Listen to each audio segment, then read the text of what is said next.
Hola, profe, buen día. Hola, buen día. Buen día, los escucho bien. Buen día. Bueno, vamos a empezar.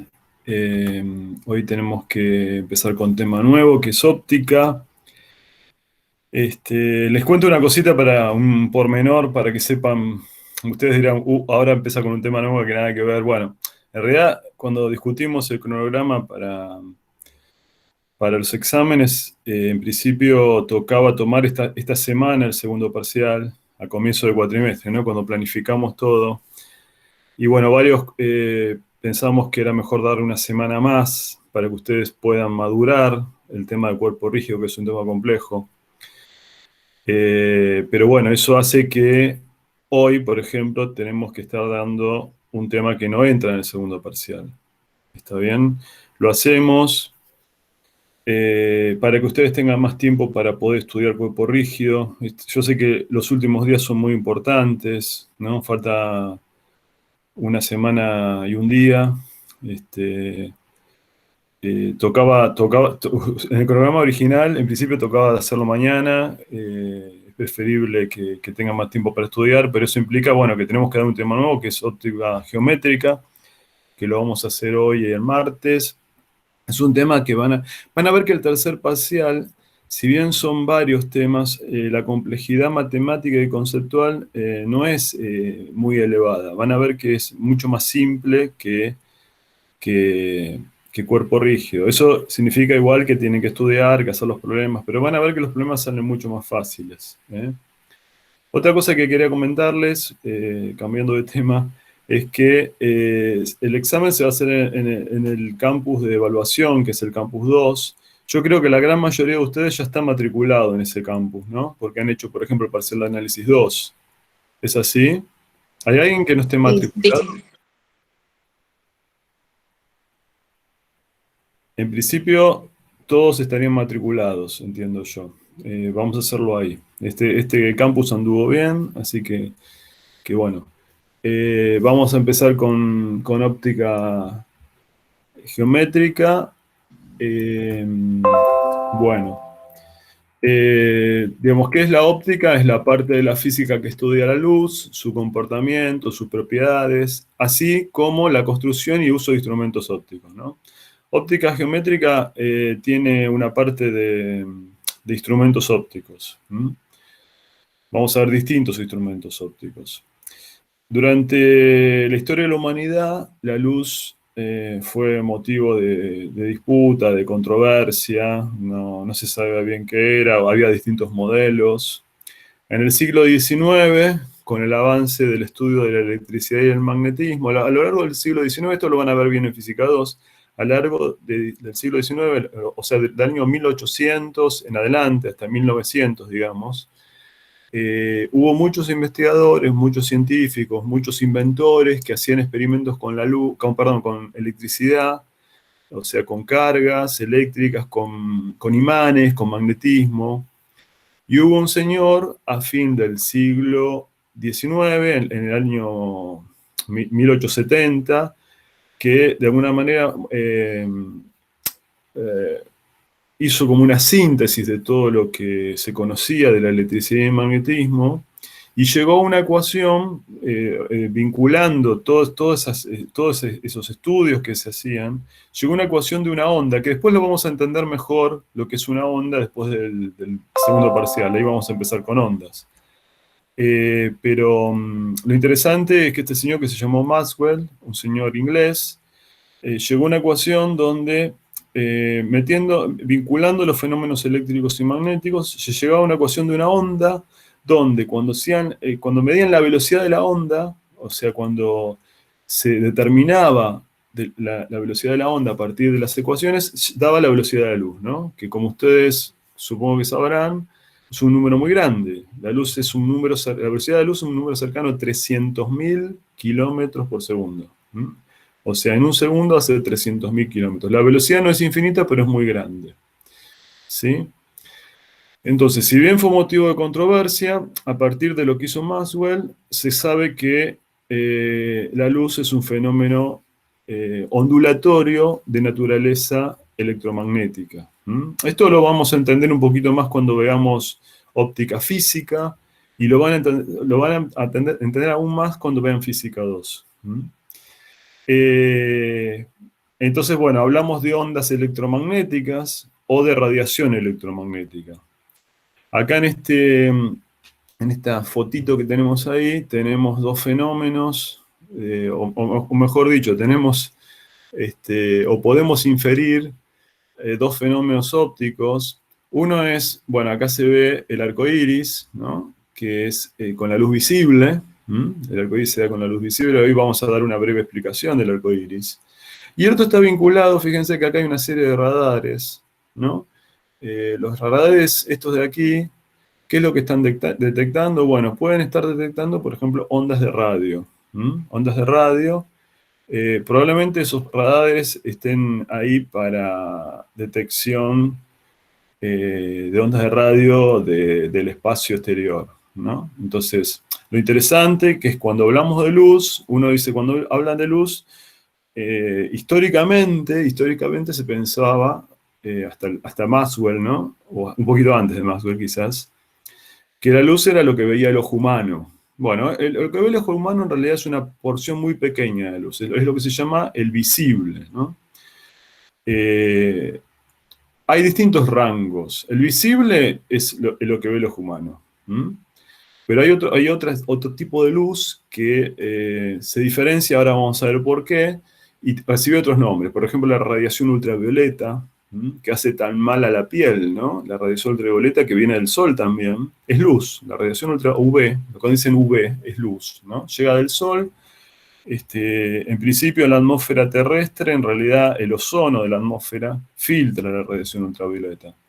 Se da un fenómeno en el hemisferio sur, en la zona más del polo, que hay un agujero en la capa de ozono y hace que filtren mayor cantidad que no se filtren tanto los rayos ultravioleta, y eso perjudica, bueno, cuando uno toma sol en verano, ¿no? Ustedes estos lo conocen probablemente. Eso es un fenómeno que se da esencialmente en el hemisferio sur y más cerca del polo. Pero tenemos otros tipos de luces, la radiación infrarroja, las ondas de radio, como dijimos antes, ¿no? Cuando uno usa el celular y nos llaman por el celular, se está usando ondas lo que se llama microondas. También tenemos los rayos X. Los rayos X son los rayos que se usan para, por ejemplo, hacerse un estudio. Hay distintos usos de los rayos X, ¿no? Pero un estudio posible es cuando uno se quiebra un hueso, y fíjense que esa radiación X es una radiación muy energética, ¿no? Es tan energética que la carne humana es transparente, ¿no? Entonces con los rayos X podemos ver el hueso atravesando la carne humana, ¿no? Entonces lo interesante es que esto lo vamos a ver un poco mejor cuando veamos óptica física, cuando veamos ondas. Pero acá les quiero mostrar en este esquema que tenemos aquí, lo que se llama el espectro electromagnético, ¿no? O radiación electromagnética, que van fíjense, de ondas de radio, microondas, infrarrojo, visible. Fíjense, el visible, que es lo que ve los humanos, es una fracción muy pequeña de todo el espectro electromagnético. Tenemos ultravioleta, rayos X, rayos gamma. Los rayos X, rayos gamma, son rayos muy energéticos que, digamos, pueden afectar el tejido humano, pueden producir, por ejemplo, cáncer, ¿no? Rayos X, rayos gamma. O sea, a medida que nos movemos hacia la derecha, lo que está pasando es que la longitud de onda, después lo vamos a entender un poco mejor, la luz es onda, ¿no? Son ondas. La longitud de onda va haciéndose cada vez más chica y se hace más energética. Lo interesante es que la radiación visible, lo que ve el ojo humano, está entre 4000, o mejor dicho, vamos a decirlo así, entre 400 y 800 nanómetros. ¿Ustedes conocen lo que es un nanómetro? ¿Qué significa un nanómetro? Una fracción muy pequeña de un metro. Claro, y nano, ¿sabés qué es nano? Es como la mínima unidad que puede tener. ¿Algo? No, no, no. Un nano, cuando ustedes escuchan la palabra nano, esto, como ustedes como ingenieros ya lo tienen que empezar a conocer. Nano es un sufijo, es como también mili. ¿Mili qué quiere decir mili? Milímetro, por ejemplo. Cuando decimos Una mili, milésima. 10 a la menos 3. 10 a la menos 2. Micro, ¿qué es? Micrómetro, ¿qué es? Lo vamos a decir porque es importante eso. ¿Eh? 10 a la menos 6 tengo. Claro. 10 a la menos 6. Habitualmente para el micrómetro, o micrón directamente, a veces se lo llama micrón también, cuando tengan este símbolo, la letra griega mu, eso es el micrómetro, 10 a la menos 6. Bueno, el milímetro ya lo saben de la primaria, ¿no? El milímetro es 10 a la menos 3. Bueno, el nanómetro es la escala siguiente. Nanómetro se escribe n de nanómetro, nanómetro, es 10 a la menos 9. Lo interesante es que la luz visible es un pequeño rango de longitudes de onda, entre 400 y 800 nanómetros.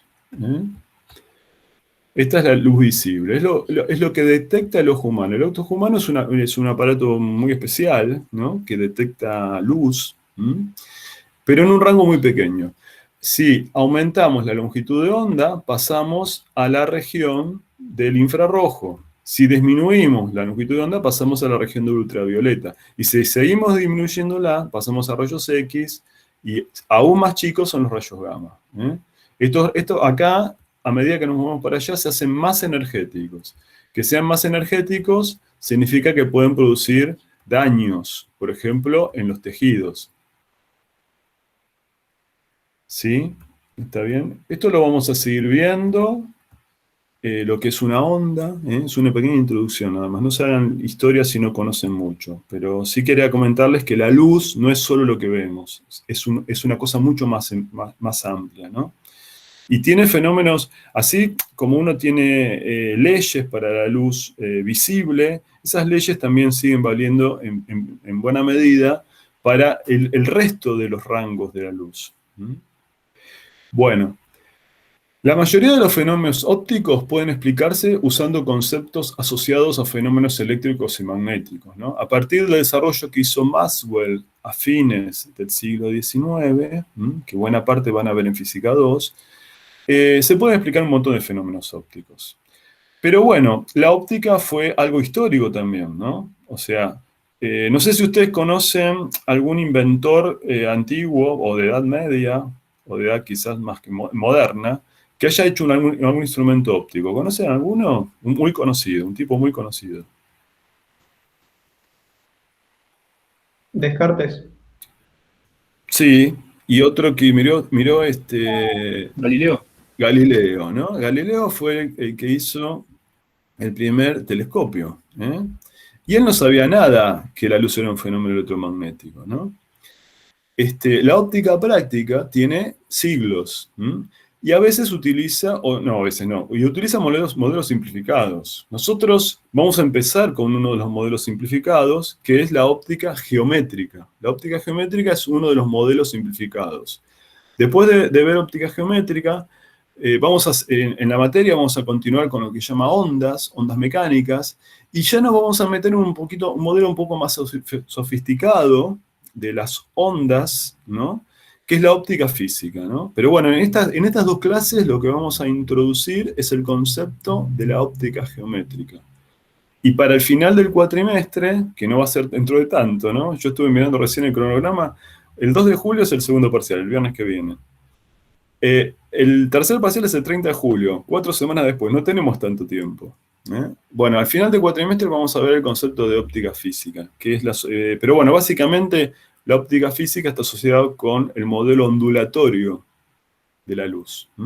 Pero la óptica geométrica que vamos a presentar hoy, ¿en qué se basa? Bueno, toma la luz como rayos que viajan en línea recta. Eso es lo que vamos a presentar hoy, en la clase de hoy y en la clase que viene. Son rayos que viajan en línea recta en medios transparentes, ¿está bien? Por ejemplo, el aire, por ejemplo, el vidrio, el agua. Vamos a decir que la luz son rayos que viajan en línea recta. Si el medio es el mismo y es homogéneo, isótropo, entonces la luz no se desvía. Es una línea recta. Pero cuando la luz llega a una superficie de separación de dos medios, por ejemplo, si yo tengo aire y tengo una pileta de natación, si yo hago incidir luz sobre la superficie de separación, vamos a presentar hoy, vamos a ver, que cuando cambia la luz de un medio a otro, se va a empezar se desvía o se puede desviar. Se puede desviar. Esos rayos se pueden desviar. Bueno, la óptica física, como les dije, tiene que ver con el modelo ondulatorio que lo vamos a dejar para después. Vamos a dejar para después. Acá hay un esquema que saqué de uno de los libros, me parece que está del Sears, que después lo vamos a explicar mejor, pero básicamente es en qué situación se puede usar el modelo de óptica geométrica y en qué situación se puede usar o debería usarse el modelo de óptica física. La óptica física, bueno, hay un concepto que se llama longitud de onda, que es parecido al periodo, pero bueno, a nivel espacial, de alguna manera, la longitud de onda, el periodo que es el tiempo que tarda en repetirse un proceso, ¿no? Por ejemplo, el periodo del seno de un seno es el tiempo para pasar de 0 a 2pi, por ejemplo. Bueno, la longitud de onda tiene un concepto similar, pero espacial. En vez de ser temporal, es espacial. Entonces, cuando la longitud de onda sea mucho menor que las dimensiones de los objetos que vamos a tomar, vamos a poder hablar de óptica geométrica. Cuando la longitud de onda sea comparable con los objetos, o sea, mucho mayor que los objetos, ahí nos vamos a tener que meter con el concepto de óptica física. O sea, tratar a la luz no como rayos, sino como ondas. O sea, básicamente lo que vamos a presentar en Física 1 son dos modelos.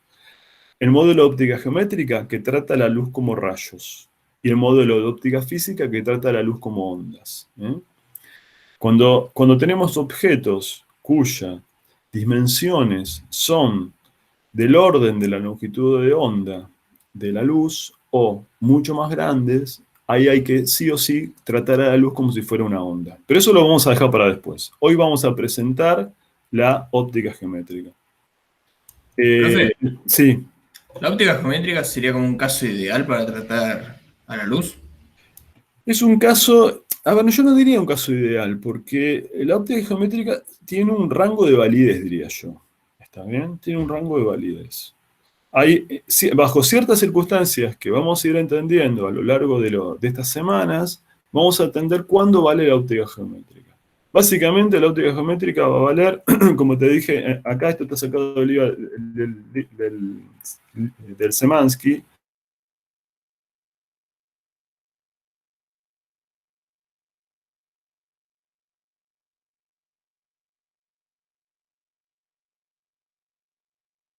Cuando la longitud de onda, que podemos entender bien, es que las dimensiones. Entonces, si el diámetro del agujero es mucho más grande que la longitud de onda, ahí yo voy a poder tratar, o voy a poder pensar que la luz es un rayo, o la luz está formada por rayos, básicamente. Esa es la idea.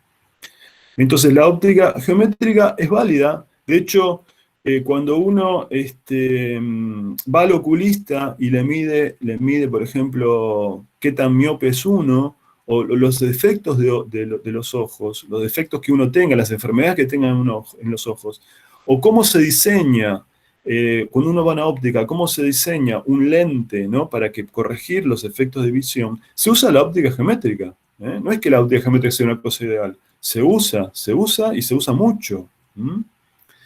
Bueno, entonces les decía, ¿en qué se basa la óptica geométrica? En que la trayectoria en medios homogéneos e isótropos, las trayectorias de los rayos son rectilíneas.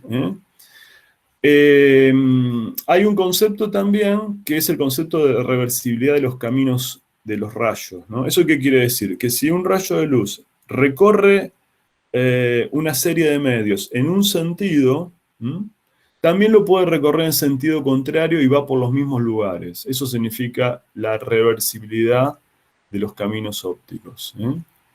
O sea, básicamente, por ejemplo, si yo, volviendo al ejemplo de la pileta, ¿no? Si yo, por ejemplo, con un rayo láser, ¿no? Un láser, uno tiene un láser, por ejemplo, los punteros láser. Esto que está acá no le den bola porque me quedó... Vamos a sacarlo, a ver si lo puedo sacar. No. Por ejemplo, si uno hace incidir con un puntero, ¿no? Sobre una superficie de una pileta, vamos a ver después que se desvía ese haz, ¿no? Se desvía. Bueno, si uno pone el puntero, pues, supongamos que pueda, lo pone dentro de la pileta y hace recorrer el mismo camino, va a pasar por el mismo lugar. Eso es la reversibilidad de los caminos. Pero bueno, básicamente la idea es que cuando yo tengo un medio transparente, pienso a la luz como un rayo. Si el medio no cambia, la luz es, digamos, el rayo se, digamos,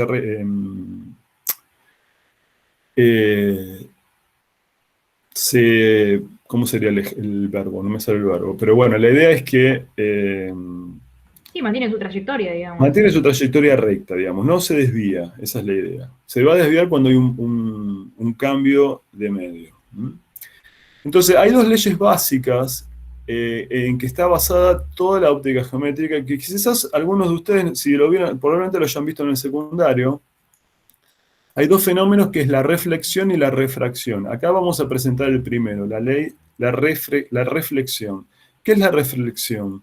Bueno, básicamente es... Uy, perdón. Yo tengo, fíjense, esto que está acá, vamos a marcarlo en otro color, es un medio de separación, es una superficie de separación de dos medios. Por ejemplo, acá yo tengo aire, en la parte de arriba tengo aire, y en la parte de abajo tengo agua, como si fuera la pileta, ¿no?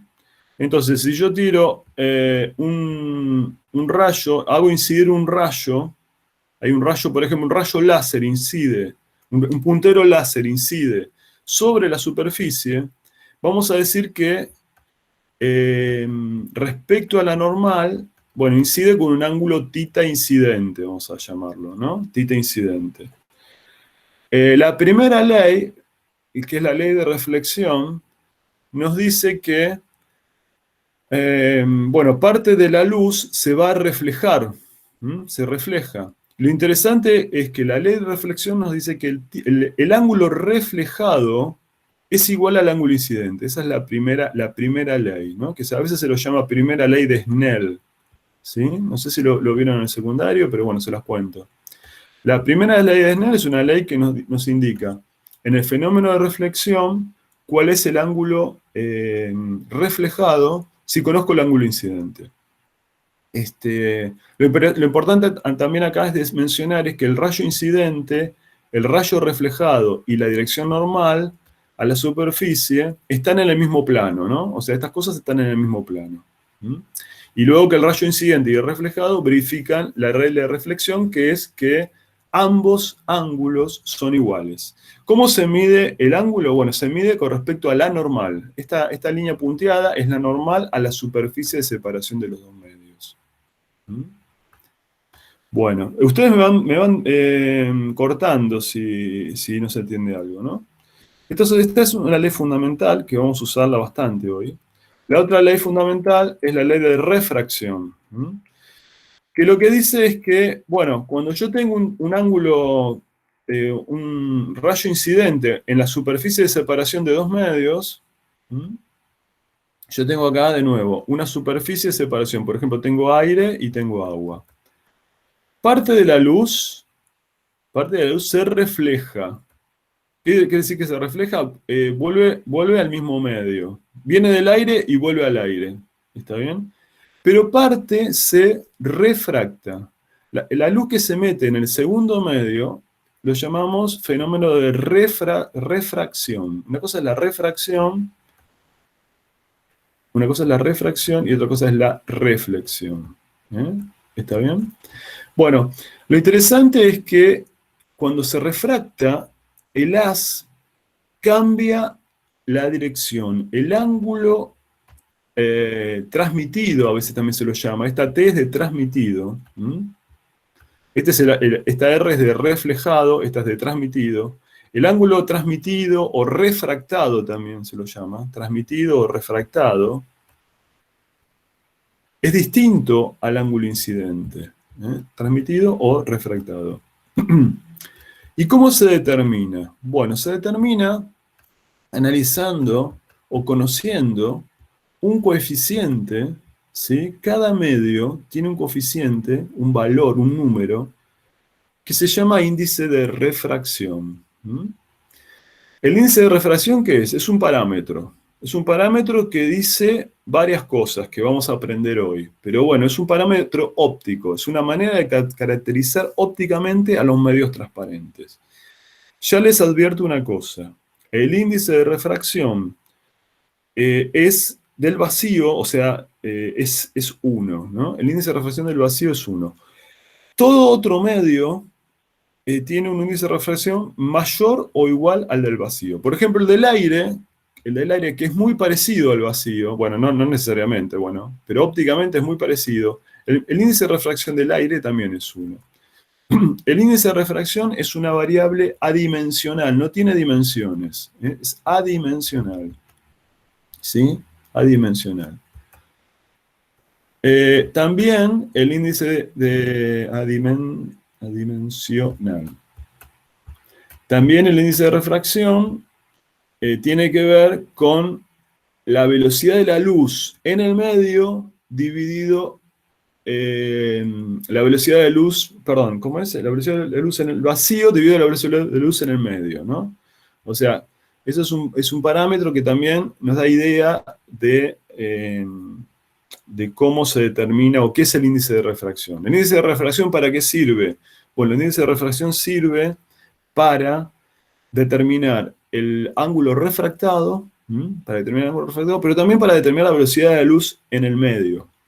Por ejemplo, les doy un ejemplo, a ver si perdí, acá estamos. La velocidad de la luz en el vacío, que habitualmente se lo simboliza con la letra C, es aproximadamente, como les dije antes, 300.000 kilómetros por segundo. O sea, por ejemplo, la Luna creo que está a 1.000.000 de kilómetros más o menos, tarda 3 segundos la luz en llegar a la Luna. Bueno, si yo tengo, por ejemplo, el agua. El agua, bueno, depende de cómo es el agua, pero bueno, un valor posible del agua, del índice de refracción, es 1,3. Entonces, la velocidad de la luz en el agua es 300.000, o sea, la velocidad de la luz en el vacío, dividido 1,3. ¿Está bien? Entonces, ¿para qué sirve el índice de refracción? Bueno, sirve para saber cuál es la velocidad de la luz en el medio, pero también sirve para saber cuál es el θ, el ángulo refractado. Ustedes van a hacer algunos problemas donde directamente tienen que usar una ley, ¿no? ¿Y cuál es la ley que vamos a usar? Bueno, la ley que vamos a usar es esta que está acá. El índice de refracción del medio incidente por el seno del ángulo del medio incidente es igual al índice de refracción del medio refractado o transmitido por el seno del ángulo del rayo transmitido. Esa es básicamente la ley que tenemos para la refracción.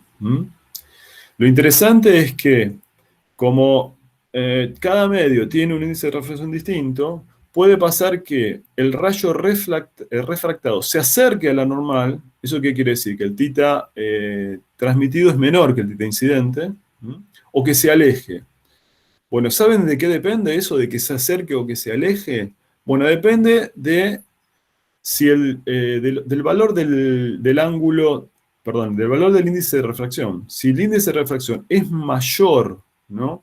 Si el índice de refracción del medio transmitido es mayor que el incidente, entonces el rayo se pega a la normal, se acerca a la normal. Si el índice de refracción es menor, como pasa acá, se va a alejar de la normal. Estas dos leyes son las leyes básicas de la óptica geométrica. Digamos, toda la óptica geométrica se basa en estas dos leyes, que vamos a ver cómo se aplican en distintos dispositivos ópticos. ¿Hasta acá estamos bien? ¿Se entiende? Sí, sí. Sí, sí. Bueno, probablemente algunos de ustedes hayan visto esto en el secundario. ¿Y de qué depende o sea, qué parte de la luz se refleja y cuál se refracta? ¿Cómo se determina eso? ¿Qué cantidad se refleja y qué cantidad se refracta? Bueno, eso tenés que meterte con cuestiones de electricidad y magnetismo. O sea, no es tan fácil saber eso. Bueno, acá tenemos, fíjense, una tabla donde vemos, esperen que no sé por qué motivo, no me aparece el puntero. Bueno, esta flechita la ven ustedes, ¿no? ¿Sí? Sí. Bueno, fíjense, la velocidad de luz en el medio es, vamos a llamarlo CN, la velocidad de luz en el medio es la velocidad de luz en el vacío, que es 300.000 kilómetros por segundo, dividido el índice de refracción. Entonces acá tenemos para distintos sólidos transparentes y para distintos líquidos los índices de refracción. Fíjense que el índice de refracción, como le dije antes, es un número que es adimensional, no tiene dimensiones. Porque aparte, fíjense, ¿esto en qué se mide? Bueno, la velocidad de luz se mide, por ejemplo, en kilómetros por hora, en metros sobre segundo. Esto también se mide en kilómetros por hora, metros sobre segundo. Entonces, el n no tiene dimensiones. Ustedes van a ver, probablemente al final de Física 2, que el índice de refracción tiene que ver con dos magnitudes vinculadas con la electricidad y con el magnetismo. La permitividad eléctrica relativa y la permeabilidad magnética relativa. En realidad, el índice de refracción es la raíz cuadrada del producto de esos dos valores. Pero bueno, acá lo interesante, es que tenemos distintos índices para distintos medios. Por ejemplo, el agua, fíjense, es 1,33 pusieron, acá este debe ser el agua pura. Pero tenemos el metanol, el etanol, tenemos vidrios, distintos vidrios. Fíjense cómo en los vidrios va cambiando el índice de refracción. Bueno, acá tenemos distintos sólidos, el cuarzo, el hielo, esta es la sal común, el cloruro de sodio, la sal común, que es transparente. ¿Vieron que el cloruro de sodio, si uno tiene un cristal, es transparente? Seguimos. Hay un fenómeno que se llama el fenómeno de reflexión total. ¿Qué es la reflexión total? Bueno, cuando yo paso de un medio de más índice de refracción a un medio de menos índice de refracción, dijimos que la normal se aleja, ¿no? Eso es lo que habíamos dicho. Discúlpenme que aparece este cosito acá, que se está moviendo, no lo estoy moviendo yo. Esto me quedó grabado, pues esta clase yo la grabé en su momento, y me quedó grabado, a ver si puedo cambiar. Perdónenme que esto está andando mal.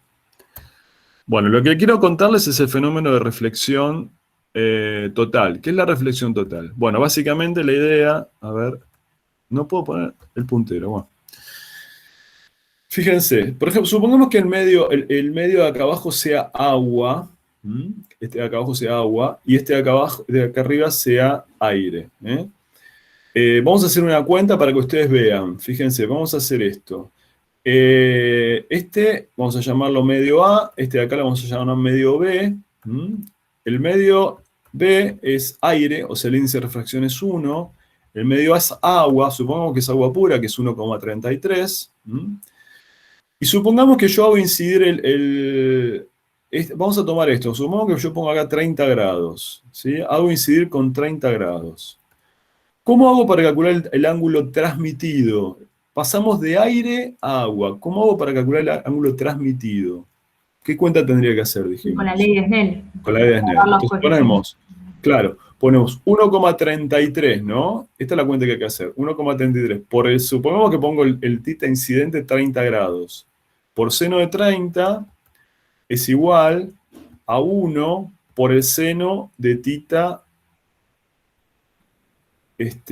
transmitido.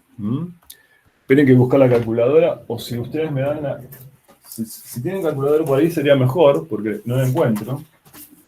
Siempre la tengo acá, pero obviamente cuando uno la necesita... Acá está. Bueno, vamos a hacer la cuenta esa. 1,30, seno de 30 es 0,5, ¿no? Entonces vamos a hacer 1,33 por 0,5 y hago inversa seno. Inversa seno. Eso me va a dar 665... Me da 41 grados. Entonces, de acá saco, haciendo esta cuenta, ¿se dan cuenta de la cuenta que hice? Saco que el tita transmitido es 41 grados. ¿Por qué se me alejó de la normal? Bueno, porque estoy pasando de un medio a otro donde el índice de refracción es menor. Van a ver en los libros también que al índice de refracción o a esta propiedad en el cual el índice de refracción es más grande o es más chico, se lo llama también como, o se le dice que es más o menos denso ópticamente, ¿no? O sea, si el índice de refracción es 1,33, quiere decir que el agua es más densa ópticamente que el aire. Entonces pasamos de un ángulo incidente de 30 grados a un ángulo transmitido de 41 grados. O sea que fíjense que se alejó de la normal. ¿Se dan cuenta? ¿Se entiende esto? Sí, si fuera al revés se acercaría, ¿no? Si fuera del otro medio. Claro. Por el principio, el principio de reversibilidad de los caminos ópticos, si yo hago incidir, fíjate, del aire, ¿sí? Del aire al agua, incido con 41 grados y se me va a acercar, se me va a pasar a 30, ¿no? La fórmula que tengo que usar es la misma si lo uso en un sentido o en el otro. ¿Está bien? Ahí se acerca entonces, ¿se dan cuenta? De 41 pasa a 30, si voy de arriba para abajo.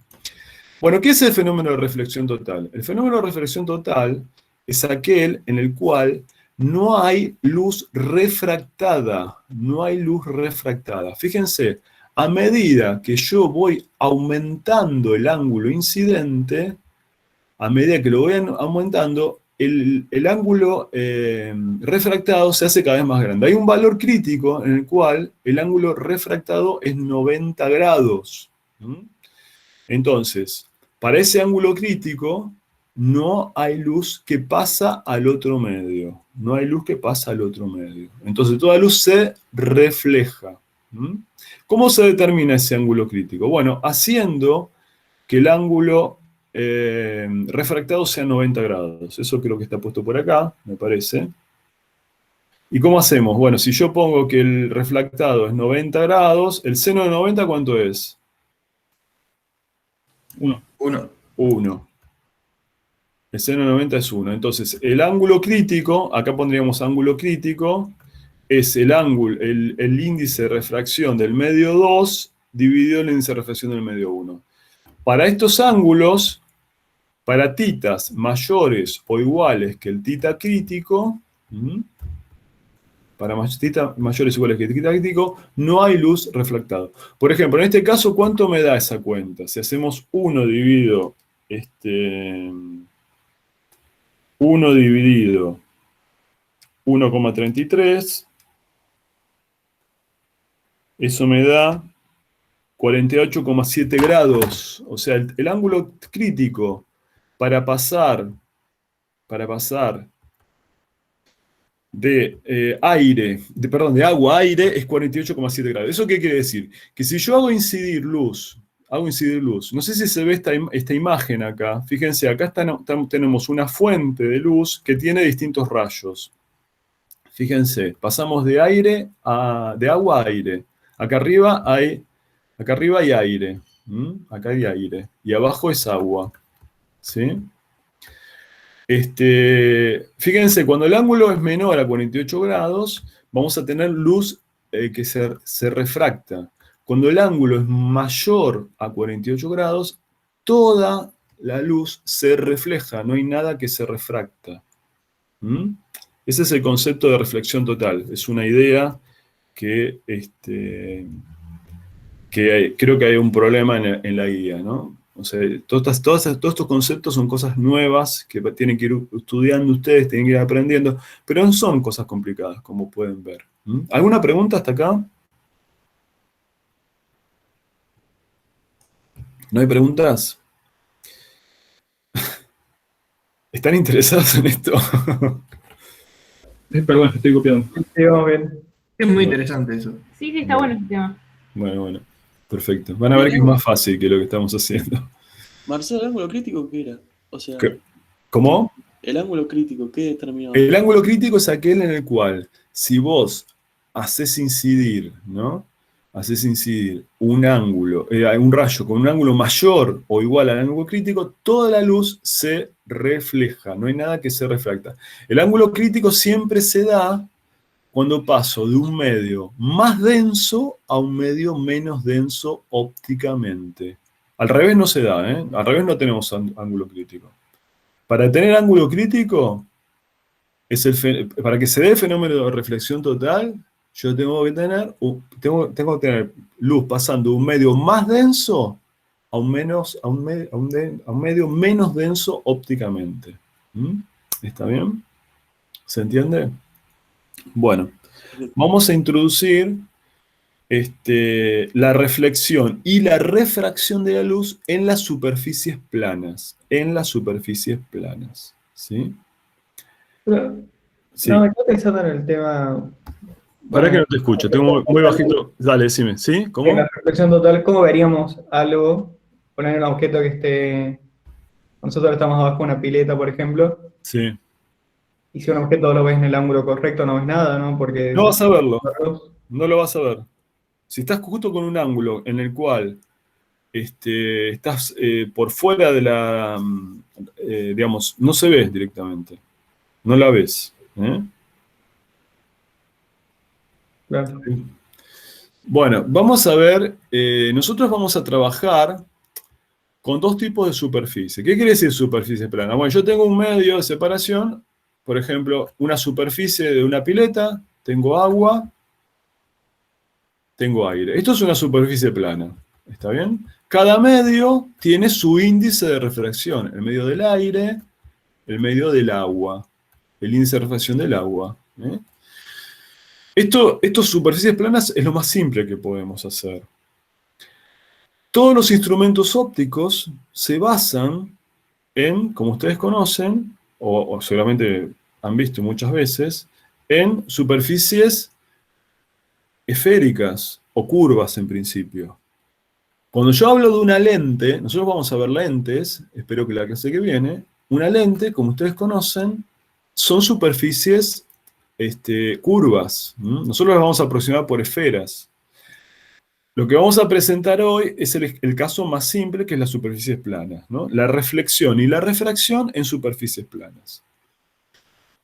La superficie plana, si yo trabajo con la reflexión, la superficie plana por excelencia es un espejo, ¿no? Un espejo que todos tenemos en nuestras casas.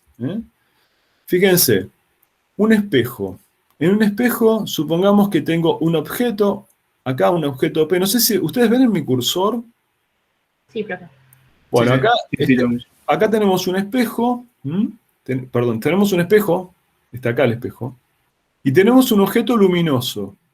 Este objeto luminoso produce rayos en todas las direcciones. Acá tenemos distintos rayos. ¿Qué pasa con los rayos cuando llegan a la superficie del espejo? ¿Qué fenómeno se va a dar acá cuando llega a la superficie del espejo con el rayo? Y se reflejan. Se refleja. ¿Con qué ley se refleja? ¿Qué dijiste? Se reflejan totalmente. Se refleja totalmente, sí. El ángulo incidente es igual al ángulo. Claro, el ángulo incidente tiene que ser igual al ángulo reflejado. Esa es la ley de la reflexión. Si ustedes toman a cada rayo, le toman la normal y miden el ángulo incidente y el ángulo reflejado, es el mismo. ¿Sí? ¿Se dan cuenta de eso? Eso se entiende acá, ¿no? Entonces yo tengo un punto acá, un punto luminoso que tira rayos en distintas direcciones, llegan al espejo con distintos ángulos, pero lo interesante es que el ángulo reflejado es igual al ángulo incidente, en todos. Ahora, ¿qué pasa cuando yo, por ejemplo, estoy acá observando, a esos rayos? Y esos rayos, para mi ojo, fíjense, acá estoy yo, ¿no? Este es cada uno de ustedes. Estos rayos, para mi ojo, parecen provenir de un punto, porque estos rayos, ¿de dónde vienen? Bueno, vienen de acá, pero en realidad lo que hace habitualmente el ojo humano es hacer la proyección de esos rayos. ¿Sí? Esos rayos parecen provenir de un punto que está dentro del objeto. Entonces, vamos a decir que yo tengo un objeto que vamos a llamar un objeto real, porque es un objeto que realmente emite luz, ¿sí? Y ese objeto real, cuando tengo un espejo nos da una imagen, esta es la imagen del objeto, ¿no? Es la imagen del objeto. Esa imagen está dentro del espejo. Esa imagen está dentro del espejo. Aparece por la proyección de los rayos. A ese tipo de imagen que está dentro de un espejo, si yo me voy de atrás del espejo, ¿realmente hay algo atrás del espejo? ¿Está esa imagen? Y no. No, No, no. no está la imagen, ¿no es cierto? No es una imagen real. Esa imagen la vamos a llamar con el nombre de imagen virtual. ¿Mm? Entonces, un espejo plano, y yo le pongo un objeto luminoso delante del espejo plano, me da dentro del espejo una imagen que llamamos imagen virtual. ¿Mm? La imagen parece formarse dentro del espejo a una distancia igual a la distancia del objeto al espejo. Aparece como la proyección de los rayos. Siempre que tengamos esa situación donde la imagen aparece por la proyección de los rayos, vamos a decir que es una imagen virtual. ¿Cuál es el ejemplo de una imagen real? Para que ustedes vean la diferencia entre una imagen virtual e imagen real. El ejemplo típico es cuando ustedes van al cine. Cuando ustedes van al cine y se proyecta una película en una pantalla, ¿está bien? Realmente, sobre esa pantalla, uno está teniendo una imagen que se puede tocar. Yo la puedo tocar la imagen. Voy a la pantalla y toco la pantalla. Esta imagen, ¿yo la puedo tocar, la que está dentro del espejo? No, no la puedo tocar. Entonces es una imagen virtual. Entonces acá con este ejemplo tan simple yo quiero empezar a introducirles ciertas cosas que vamos a usar después con lentes. El concepto de lo que es una imagen real, el concepto de lo que es una imagen virtual. Una imagen real es algo que yo puedo tocar en la pantalla. Para que se forme una imagen real, en general tengo que poner una pantalla. Una imagen virtual se forma en general dentro de los dispositivos ópticos. Por ejemplo, en un espejo. El espejo habitualmente, en nuestras casas, lo usamos para vernos, porque estamos viendo nuestra propia imagen dentro del espejo. ¿Sí? Igual también se puede dar realmente, o sea, ¿qué llamas dispositivos ópticos? Tipo en el agua, también tenés una imagen Sí, virtual. sí, claro. Sí, bueno, el agua está bien. Sí, sí. Ah, está bien. Está bien. Puede ser un dispositivo óptico, puede ser fenómenos reales, por ejemplo, como el arco iris también. Bueno, acá, si uno hace la proyección, trazamos dos rayos, fíjense, si trazamos dos rayos, vamos a trazar un rayo que incide normalmente. Un rayo que incide normalmente, ¿cuál es el ángulo incidente acá? Con respecto a la normal, ¿cuánto es el ángulo incidente? 90. No. Con respecto a la normal. Claro. 0. 45. Cero. Fíjense, yo pongo N1, seno de 0. N2, seno de tita no, perdón, estoy haciendo cualquier cosa acá, ¿no? Esto es para la reflexión, ¿no? ¿Cómo era la ley de reflexión? Tita incidente igual a tita reflejado. Si el ángulo incidente es 0, ¿qué pasa con el ángulo reflejado? Bueno, también es 0. Entonces, si yo incido normalmente, ¿qué decir normalmente? Con un ángulo 90 sobre un espejo, el rayo se refleja sobre sí mismo. Si incido con un ángulo tita, se va a reflejar con un ángulo tita también. Entonces, fíjense, si yo hago la proyección de esto, bueno, acá por una cuestión de proyección, este ángulo que tengo acá es igual que este ángulo que tengo acá. Entonces, lo interesante es que lo que se puede demostrar fácilmente, comparando este triángulo y este triángulo, que estos triángulos son iguales. Entonces, si llamamos S a la posición del objeto, y S' a la posición de la imagen, como los triángulos son iguales, de acá demostramos que S es igual a S'. O sea que realmente la imagen está dentro del espejo y a una distancia que es igual a la distancia que se encuentra el objeto del espejo. ¿Está bien? Esto se da siempre para un espejo plano. ¿Estamos con esto? ¿Se entiende? Es fácil, ¿no? Sí, profe, yo tengo una pregunta, pero capaz que no tiene nada que ver con esto. Dale. ¿Por qué cuando, por poner, nosotros apoyamos un dedo sobre un espejo, como que no se ve inmediatamente la reflexión. O sea, me refiero a que como que apoyás el dedo y en el espejo como que ves un espacio entre la Sí, sí, sí, reflexión. sí. No, porque está bien, está buena la pregunta. Sí, sí, sí. Porque la superficie espejada, ¿sí? Es una lámina muy pequeña que habitualmente suele ser creo que suele ser una sal de plata. O sea, vos tenés, el espejo tiene un espesor, ¿sí? Tiene un espesor. Está buena la pregunta, ¿eh? La superficie espejada está en un lado y vos estás del otro. Tu dedo está del otro lado. Tu dedo acá está del otro lado. ¿Está bien? Entonces, vos no estás justo sobre la superficie espejada, estás a una distancia. ¿A qué distancia? Al espesor del vidrio. El vidrio tiene un espesor. ¿Está bien? ¿Se entiende? Igual sin vidrio, la superficie espejada no refleja, ¿o sí? Si no tuviera... O sea, ¿existen espejos sin vidrio? No existen. No sé.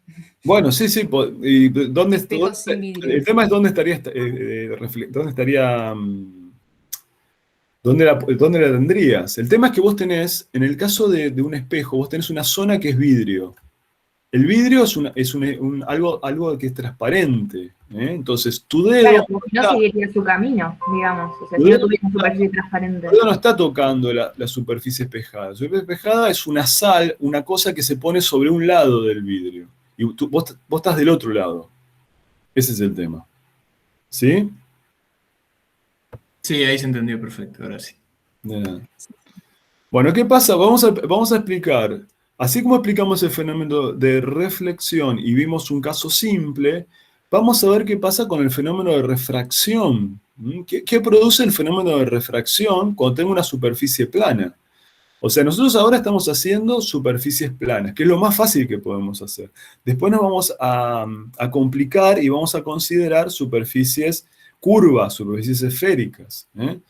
Fíjense, yo acá tengo un punto P, que es un objeto, ¿sí? Es un objeto, por ejemplo, dentro del agua. Supongamos que esto es agua-aire de nuevo. Y fíjense, tengo distintos rayos que produce el punto P. Esos rayos, cuando llegan a la superficie de separación, cambia su dirección, ¿no? Cambia su dirección, como vemos aquí. ¿Qué siguen acá? ¿Qué ley siguen? La de Snell. La ley de Snell, o la segunda ley de Snell se llama, es seno de tita incidente por NA es igual a seno de tita transmitido por NB, ¿no? Por ejemplo, en este caso, como voy de agua a aire, el rayo se aleja de la normal, ¿eh? Entonces, fíjense, ¿qué va a pasar? Bueno, acá en este esquema más o menos estamos viendo qué es lo que va a pasar. Bueno, todos los rayos se alejan, ¿no? Pero si yo miro desde afuera, ¿no? Desde el aire, y hago la proyección de los rayos parecen provenir de otro lugar. El objeto está en un punto P. Este es un objeto real, está en un punto P, produce luz, genera rayos en distintas direcciones. Esos rayos se refractan, desviándose su dirección, ¿no? Esa es la ley de refracción. Ahora, si yo lo miro de afuera, esos rayos parecen provenir de otro punto, de un punto P', que sale con la proyección de los rayos. Este punto P', ¿qué va a ser entonces? Por lo que vimos antes. El punto de imagen. Es la imagen, ¿está bien? ¿Y esta imagen es una imagen real? No, es una imagen virtual. Es una imagen virtual, ¿eh? Fíjense, en una superficie plana, en general, cuando yo tengo un medio de separación una superficie de separación de dos medios, a esa cosa se la llama dioptra. ¿Qué es una dioptra? Es una superficie de separación de dos medios. Esa es la definición de dioptra. una superficie de separación de dos medios. Acá yo estoy teniendo una dioptra plana. Una dioptra plana. En mi lente que tengo acá, que yo estoy usando, los lentes, como ustedes conocen, son curvos. ¿Cuántas dioptras tengo acá? A ver quién se da cuenta. ¿Cuántas dioptras tengo? ¿Tengo más de una dioptra? ¿Qué es una dioptra? Es una superficie de separación de dos medios. ¿Cuántos medios tengo acá? Bueno, de un lado tengo aire, del otro lado tengo el vidrio, y del otro lado tengo aire también. Entonces tengo dos dioptras. Tengo dos dioptras. Aire, vidrio es una, y la otra es vidrio, aire. Entonces yo, por ejemplo, hago con un rayo láser, pasarle la luz a mi lente. La luz pasa primero por una dioptra, aire, vidrio, y después pasa por la otra, vidrio, aire. Lo que tiene esta dioptra, que es una dioptra curva o esférica, después vamos a ver que la vamos a aproximar por esferas. Acá, en el caso de una superficie plana, como una superficie sobre una pileta, tengo una dioptra plana. Lo interesante es que vemos es que la imagen también, aquí, parece formarse dentro del agua a una distancia menor a la distancia del objeto. Aparece como la proyección de los rayos, es una imagen virtual, decimos. Es una imagen virtual. Disculpa, una pregunta. Me perdí un poco en... O sea, no terminé de entender un poco cómo llegamos a esa parte de la imagen de la roja, cómo se forma ahí. Sí. Me perdí un poco en esa Bueno, parte. lo que tenés que pensar es esto. Son dos pasos que tenés que hacer. El primer paso es, tenés un objeto P azul. Ese objeto da rayos, fíjate, estos rayos son todas líneas rectas. ¿Está bien? Hasta llegar a la dioptra, a la superficie de separación de los dos medios. Cuando llega a la superficie de separación, los rayos se desvían. ¿Por qué se desvían? Te hago esa pregunta. ¿Por qué se desvían? Porque cambió el índice de refracción. Porque cambió el índice, porque es el fenómeno de refracción. ¿Y cómo lo calcula esa desviación? ¿Usando qué ley? La de Snell. La de Snell. ¿Está bien? Entonces, estos rayos se desviaron. Estos rayos se desviaron. Ahora, cuando yo veo desde afuera, pensá esto, mira, ponele que yo no tenga nada. Yo no tengo, solamente tengo... uy, perdóname. Vamos a escribir, a ver si puedo hacer que me parezca... Estoy mal con el coso este. Uy, estoy haciendo un lío. Ahí se perdió todo, ¿no? Ahí, vamos a ver. Ahí estamos. A ver. No.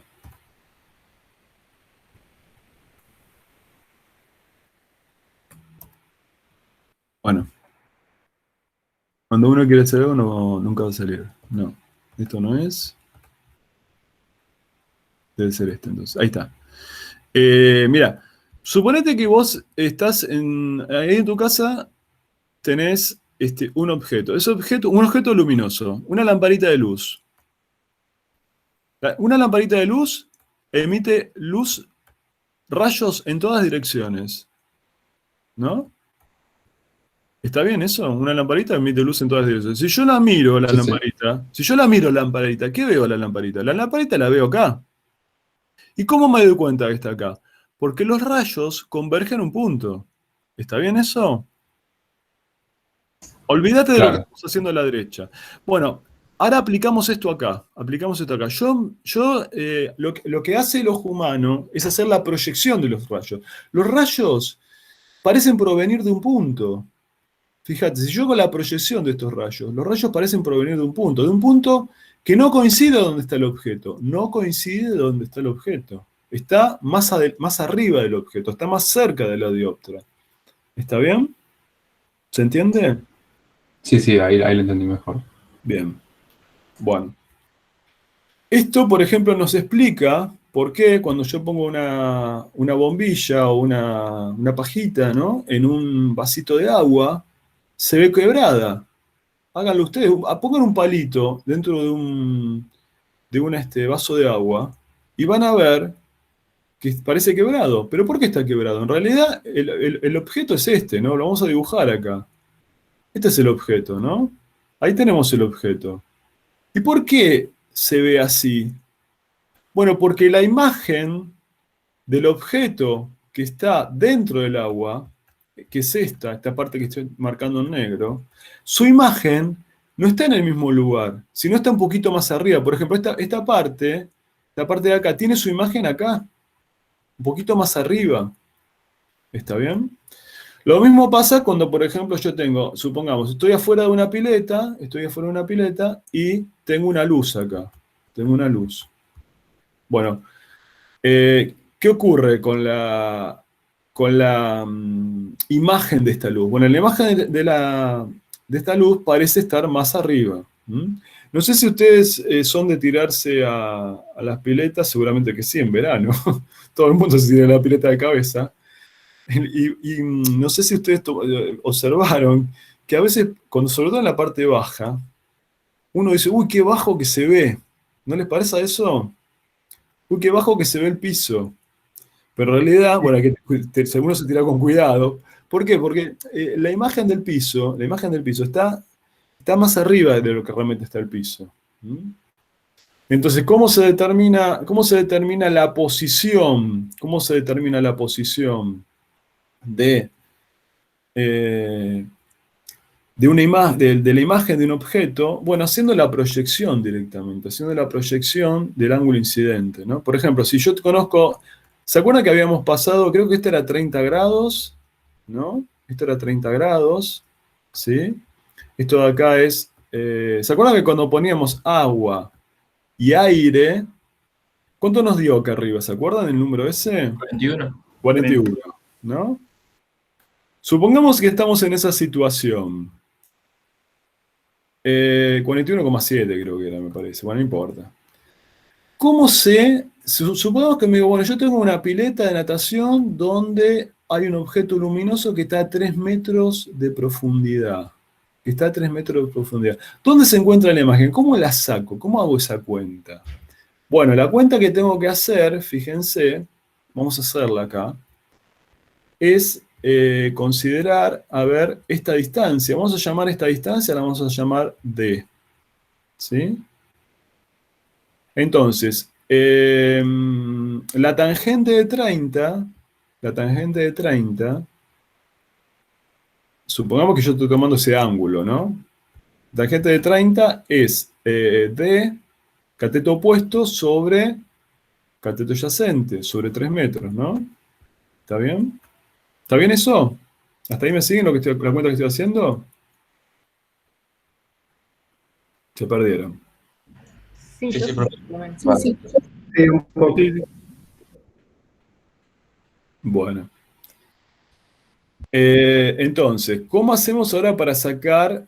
O sea, yo vamos a hacer esto. Lo que estoy haciendo es, les estoy marcando un triángulo. A ver si puedo cambiar el color de esto.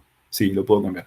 Bueno, el triángulo que estoy marcando es este, el triángulo incidente, si ustedes quieren. El seno de 30 es esta distancia dividido el cateto adyacente, que es este. Ahora vamos a tomar este triángulo. No sé si lo ven, o lo marco en otro color mejor. Vamos a marcarlo en otro color. Voy a tomar otro triángulo.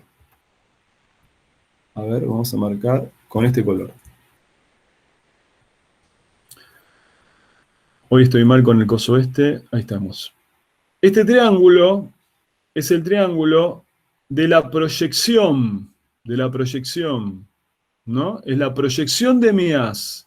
Ese triángulo que yo estoy marcando medio en naranja acá, tiene que ver con esta altura, que es la altura de la imagen, ¿sí? Este ángulo que está acá, no sé si lo llegan a ver ustedes, porque estoy haciendo un mamarracho terrible acá, discúlpenme si no se entiende. ¿Cuánto vale este ángulo que estoy marcando acá? 41,7. Exactamente, 41,7. Bueno, y si usamos la misma fórmula, decimos tangente de 41,7. ¿Lo ven esto en color o está muy clarito? ¿Se ve bien?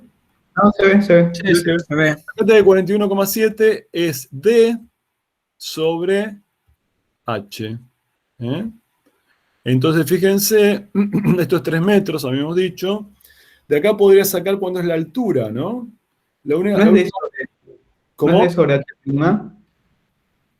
D sobre H', si tenés razón. Ahí lo llamé H', lo llamé H. Y ahora perdí.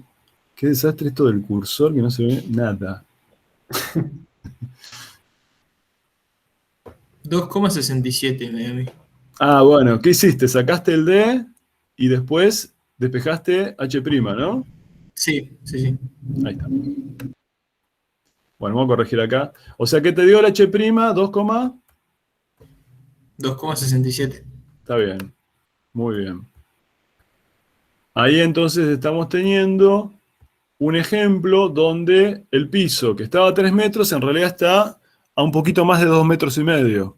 Si yo lo hago incidir con este ángulo, si lo hago incidir con un ángulo más grande, si el ángulo incidente, eso depende de donde yo estoy parado, ¿no? De donde estoy parado. Si yo me voy más lejos de la pileta, el ángulo incidente va a ser más grande. Y ahí se va a ver más arriba todavía.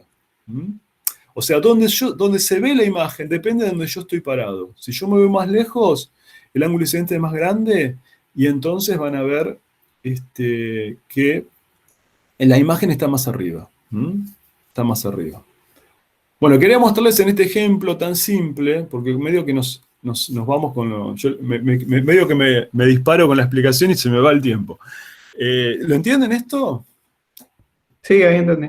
Sí. Bueno, ¿qué hicimos hasta ahora aquí? Hicimos el cálculo de un fenómeno de reflexión, usamos un espejo plano, e hicimos el cálculo usando el fenómeno de refracción. En los dos casos obtuvimos imágenes virtuales. En un caso, la imagen virtual está a la misma distancia del objeto, ¿sí? Está dentro del dispositivo óptico, está dentro del espejo, y está a la misma distancia. Y en otro, en el caso de la refracción, en el caso de la dioptra esta plana, está más cerca de la superficie de separación. Estos dos ejemplos nos sirven para empezar a introducir cosas más difíciles, ¿no? Que son las superficies curvas, que vamos a intentar hacer algo hoy. Antes de hacer eso, tenemos que explicar un par de cosas más. Bueno, acá tomé otro ángulo. Miren, con 45 grados, fíjense, yo antes lo hice con 30. Si lo tomamos con 45, va a dar 70. Va a dar 70. Si hacen la cuenta, van a ver que les va a quedar más cerca. ¿Sí? Les va a quedar más cerca. Después hagan la cuenta. Hagan la cuenta con 45 grados. 45 grados, ¿cuánto va a ser? Bueno, cuando yo me aleje más todavía. Me aleje más. No, ¿me aleje más? No, a ver. ¿Me tengo que acercar? No, sí, me tengo que alejar, claro. Para que me dé ángulo más grande me tengo que alejar. ¿Lo entienden esto, chicos? Claro, sí. Sí. Bueno, perfecto, buenísimo. Bueno, acá hay un problema que es el problema de la guía, que no lo voy a hacer porque es muy parecido a lo que acabamos de hacer. Acá está desarrollado, lo está en el PDF, pero es básicamente la misma cuenta. Es básicamente la misma cuenta, no lo hago para no perder tiempo con esto, pero es exactamente lo mismo. Esto que está moviéndose acá no lo estoy moviendo yo, me quedó de la explicación que di en su momento. Pero, bueno, acá lo que se ve es un poco lo que habíamos dicho recién, ¿no? Que la imagen de un objeto está más arriba. Bueno, tenemos que dar un par de cositas antes de ver algunas superficies curvas, dioptras curvas. Vamos a explicar que el prisma, que es un fenómeno que ya observó Newton, que básicamente la idea es la luz visible, como todo el mundo sabe, los conoce muy bien, está formado por distintos colores, que van desde el azul hasta el rojo, pasando por el medio, por el amarillo, por el verde, por el naranja. Y lo interesante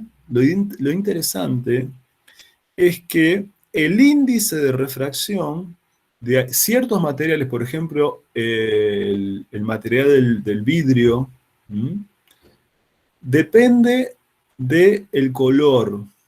Por ejemplo, el índice de refracción del color azul es distinto al índice de refracción del color amarillo o del color rojo. Fíjense, acá tenemos distintos, el índice de refracción, ¿sí? El valor del índice de refracción en función del color. Fíjense, 400 nanómetros es el color azul, 700 es el color rojo. Acá en el medio tenemos el color amarillo, 550 más o menos. ¿Qué vemos? Vemos que en algunos vidrios el índice de refracción es distinto. Si el índice de refracción es distinto, ¿qué va a pasar con la refracción? ¿Qué va a pasar cuando tengo un color? Por ejemplo, tengo luz que viene del sol, que está formada por todos los colores. Habitualmente a esa luz se la llama luz blanca. ¿Qué ocurre cuando incide sobre un medio, ¿no? Si yo tengo distintos índices de refracción, vamos a dibujarlo. No se me acuerdo si acá tengo algo más, no. No tengo algo más, pero bueno. ¿Hay diferencia por color? Claro, lo que va a pasar es que si yo tengo una superficie de separación, tengo acá un haz, ¿no? De luz blanca. La luz... Claro, según el ángulo con el que incida, te va a cambiar el... Claro, la luz azul tiene un índice de refracción más grande, entonces se va a acercar a la normal. La luz roja tiene un índice de refracción más chico, se aleja de la normal. O sea que se separan por colores. Entonces esto lo observó Newton en prismas, ¿sí? O sea, en un prisma, ¿qué ocurre? Tenemos una doble refracción. Tenemos una primera refracción en esta superficie, que es la superficie aire-vidrio, y una segunda refracción en la otra superficie, vidrio-aire. Y entonces se produce este fenómeno en el cual se separan los colores. No sé si ustedes tienen un prisma en su casa. Yo tenía un prisma cuando era chiquito, jugaba con eso. Es lindo ver eso. Se puede ver cómo se separan, ¿no? Un poco esto es el fenómeno que habitualmente se lo llama dispersión. La dispersión de la luz, que quiere decir que se separa en colores, ¿no? Entonces sería la dispersión en un prisma. ¿Y por qué pasa solamente con los prismas? ¿Qué tienen de especial? Bueno, porque necesitas dos superficies que no sean paralelas. Ese es el problema. Ahora vamos a ver qué pasa si son paralelas. Lo vemos a continuación. Si son paralelas, en realidad no se produce la dispersión. Ahora, después, en 2 segundos vemos lo de la dispersión en superficies paralelas, en realidad. Un poco también es lo que ocurre cuando tenemos el fenómeno del arco iris. En el fenómeno del arco iris es dispersión también. ¿Dispersión en qué? En gotas de agua. Entonces se puede producir arcoíris, se llama un arcoíris primario, un arcoíris secundario. Eso tiene que ver con la cantidad de veces que pega. A ver si puedo. Ahí estamos. Fíjense, tengo un rayo de luz. Va a una superficie, va a una primera superficie, se refleja atrás y vuelve a refractarse, ¿no? Entonces, esto hace que se produzca, una imagen acá atrás, y en el secundario se produce una reflexión más, básicamente, pero lo importante es que el fenómeno de dispersión tiene que ver con que en distintos medios el índice de refracción depende del color. Ese es el fenómeno de dispersión. Otra cosa interesante para los prismas, de hecho hay un problema en la guía, es analizar, esto ya no tiene que ver con el arco iris, sino analizar qué ocurre con cómo son los rayos cuando entra un prisma, cómo se refracta. Esto hay toda una demostración de esto que me gustaría no hacer ahora, solo explicarles. En todo caso, esto lo podemos ver cuando hagamos un repaso. Me parece, porque si no, no vamos a llegar a ver todos los temas que queremos ver hoy. Yo podría ponerme a explicar esto ahora, pero vamos a estar el resto de la clase, creo yo. Entonces, solamente contarles la idea de esto. Si pudiera poner el cursor, cosa que no puedo. Bueno. ¿Pero se usa esto? ¿O? Hay un problema en la idea. Sí, ahora les cuento un poquito la idea. qué lástima, no puedo poner, qué lástima con esto, no puedo poner el curso. Qué bronca que me da que, no sé por qué motivo, esta compu se me configura distinta. Probablemente yo haga lío, ¿no? A ver. No puedo ver dónde está. Profe, igual cuando lo pones con la flechita se ve re bien. O sea, por ahí se ve mejor que cuando elegimos un color, ponele. Bueno, voy a tratar de poner la flechita entonces. Pero para eso tengo que venir acá. A ver. Ahí estamos. Ahí lo voy a tratar de poner y no lo cambio más.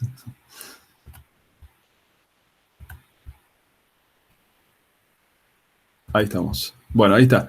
Fíjense, acá tenemos, la flechita se ve, ¿no es cierto? ¿Quedamos? ¿Sí? Sí, sí. Esto es un prisma.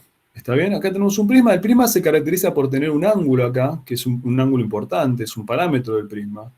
Tenemos un ángulo, un rayo incidente, fíjense, un θ incidente. Acá tenemos la normal. Ese rayo se refracta, tengo un θ refractado. ¿Cómo calculo el refractado, el transmitido? ¿Cómo lo calculo? ¿Con qué ley? Snell. Con la de Snell. Con la de Snell, claro, perfecto. Y después ese rayo se vuelve a esta superficie y se vuelve a refractar. Entonces hay un parámetro que es importante, que bueno, de hecho se pide calcular en la guía, que es cuánto se desvió. Yo tengo, fíjense, mi rayo tiene esta dirección, ¿no? Inicialmente. ¿La ven la dirección? Después de pasar por el prisma, el rayo pasó a tener esta dirección. Entonces se desvió una cierta cantidad, ¿no? Entonces la desviación del rayo es este ángulo delta.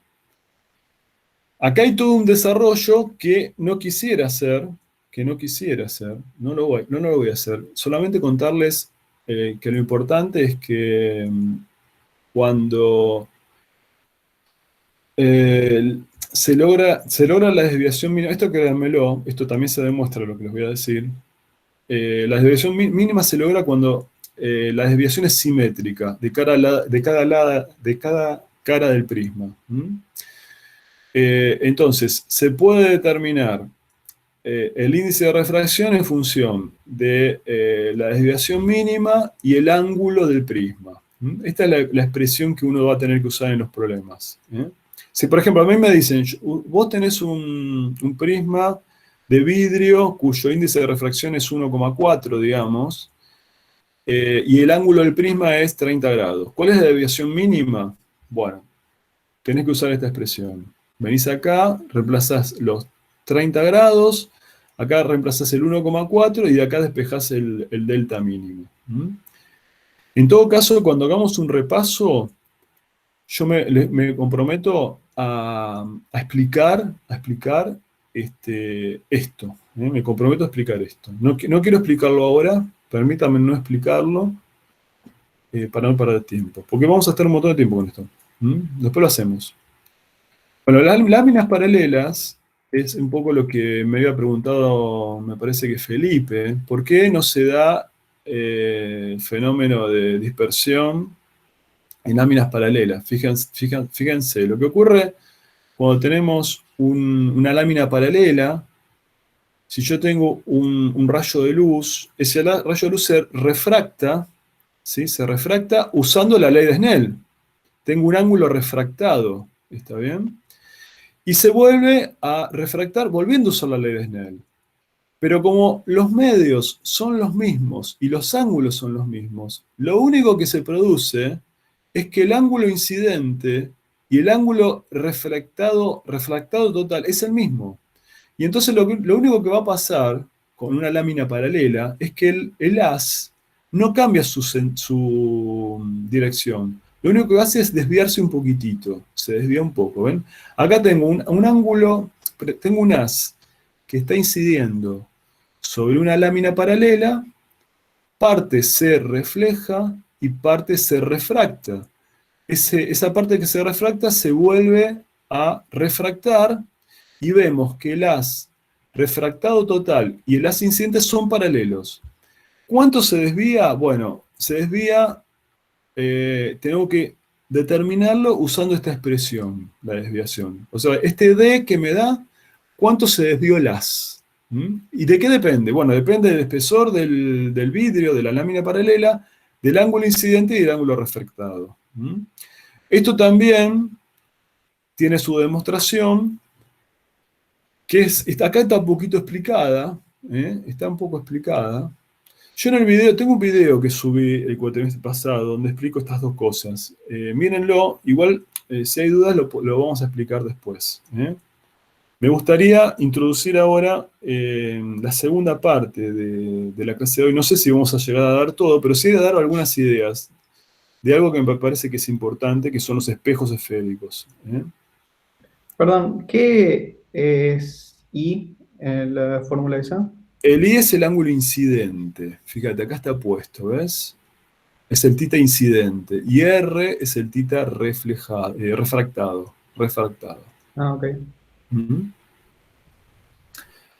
Bueno, acá tenemos las imágenes que dijimos que las clasificamos como virtuales.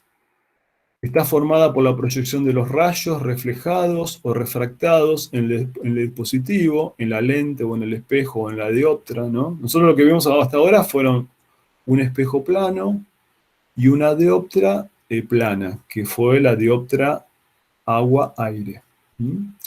Dichos rayos convergerán en un punto formando la imagen virtual. Lo importante es que la imagen virtual se forma por la proyección de los rayos.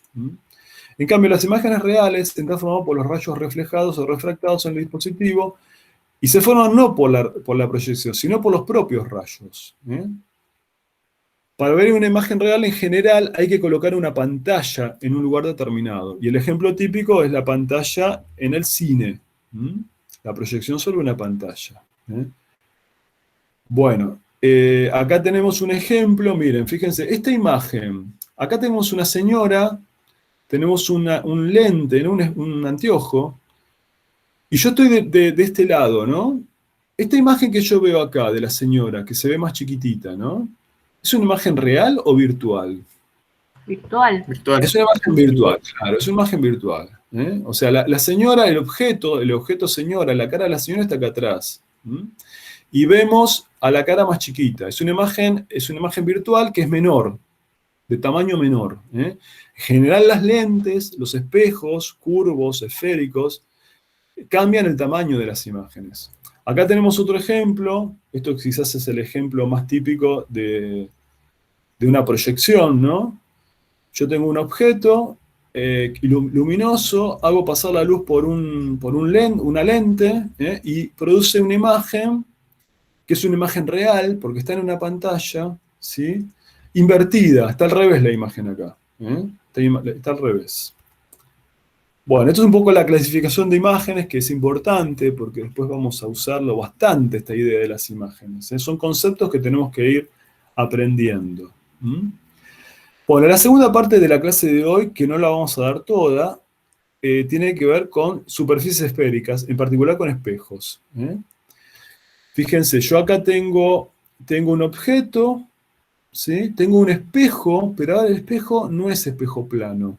Es un espejo, curvo, esférico en principio. Forma parte de una esfera, ¿no? Es una parte de una esfera. Acá tiramos distintos rayos. Estos rayos se reflejan. ¿De qué manera se reflejan? ¿Qué ley deben seguir estos rayos? Y es una reflexión. La primera ley de Snell.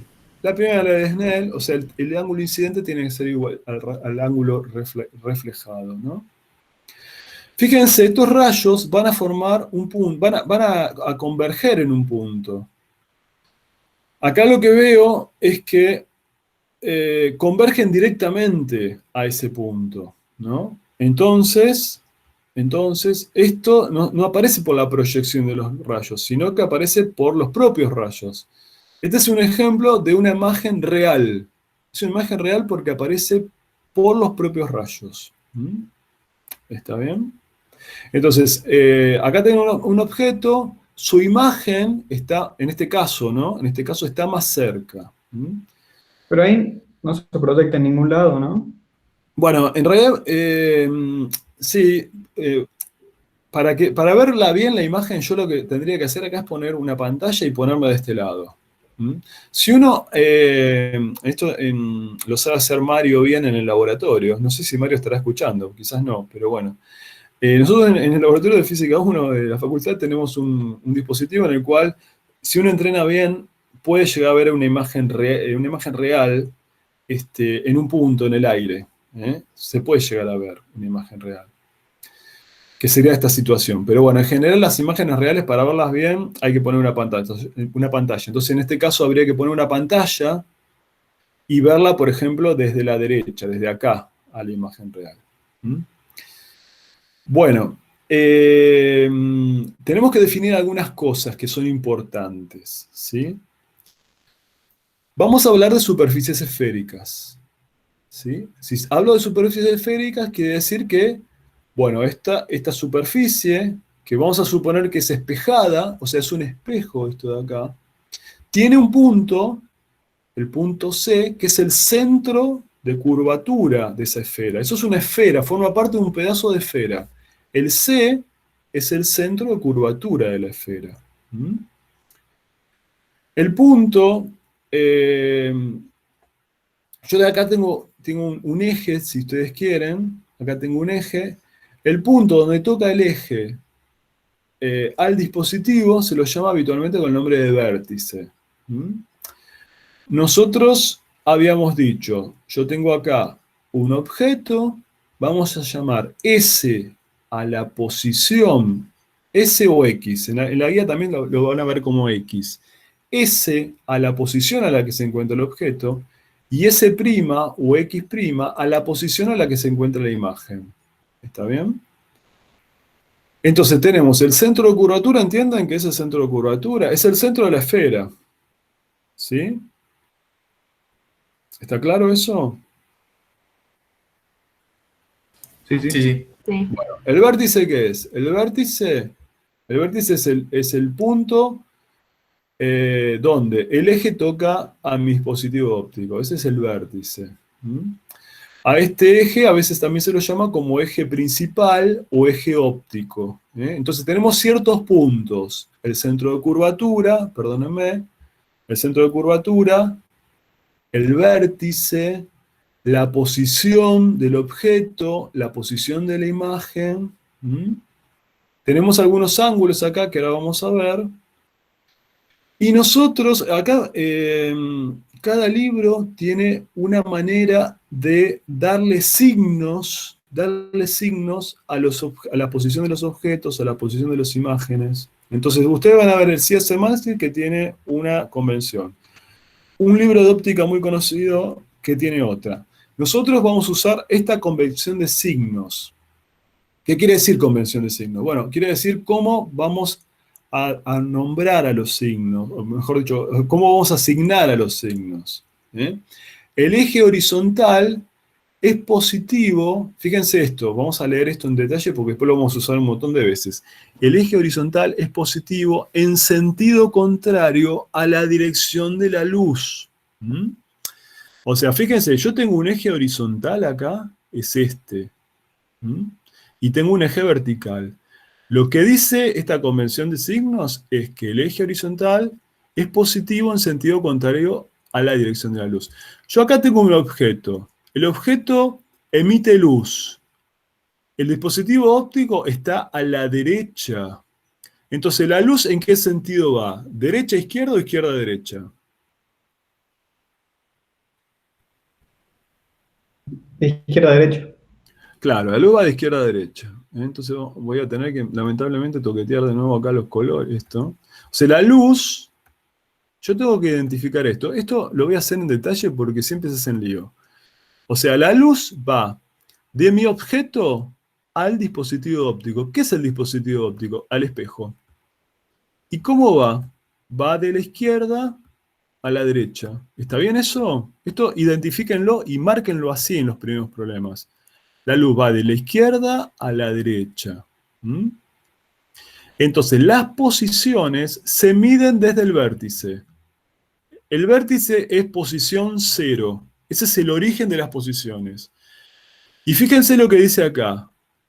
es positivo en sentido contrario a la dirección de la luz. O sea, ¿eso qué quiere decir? Esta es la posición 0, positivo es hacia la izquierda. La luz va de izquierda a derecha, entonces el positivo va de derecha a izquierda. Entonces, en esta convención de signos, acá tengo el X positivo o el S positivo. Fíjense que tanto el objeto como la imagen tienen un S, una posición, un S prima que son positivos. ¿Tenemos algún ejemplo? ¿Vimos algún ejemplo en la clase de hoy donde la imagen se forma dentro del dispositivo óptico?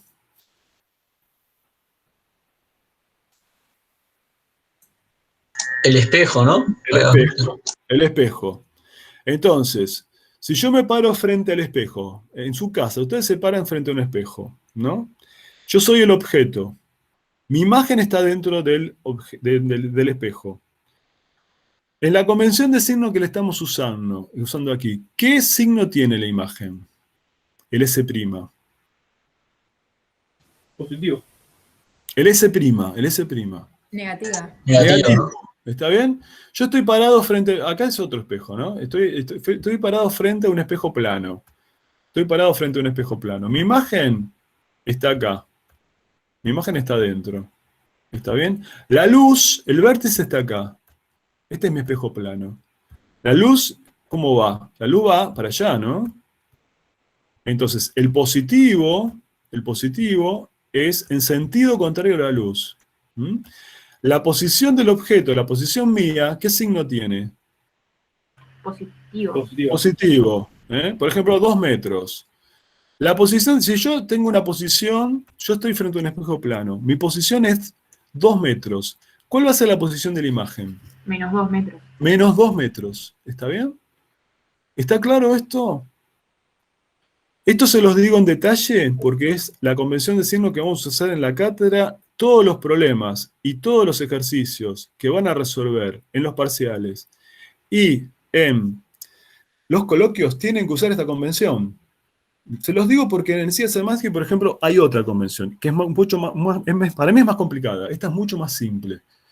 Como hay tantas convenciones y la óptica tiene una historia muy amplia, no hay un acuerdo.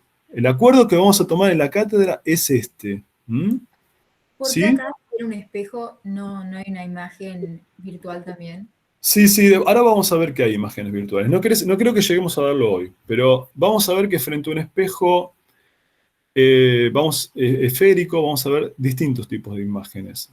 Vamos a tener imágenes reales y imágenes virtuales. Permítanme, yo quiero terminar menos cuarto, o sea, tenemos 10 minutos. Vamos a avanzar estos 10 minutos. Terminar menos cuarto, así les damos 10, 15 minutos para que ustedes puedan descansar tranqui. Y los chicos van a hacer problemas de rígido. Así descansan bien y aprovechan para el parcial. No quiero abarcarles tanto tiempo. Bueno, los espejos esféricos pueden ser de dos tipos.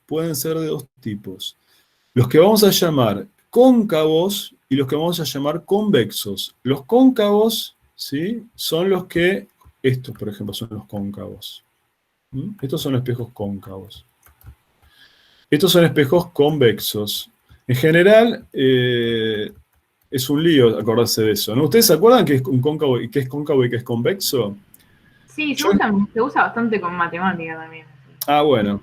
O sea, ¿se acuerdan esto del cóncavo entonces? Sí, cuando usás, tipo, no sé, Yo, parábolas y todo. Tipo, ustedes lo conocen a Adrián Paenza, obviamente, ¿no? sí.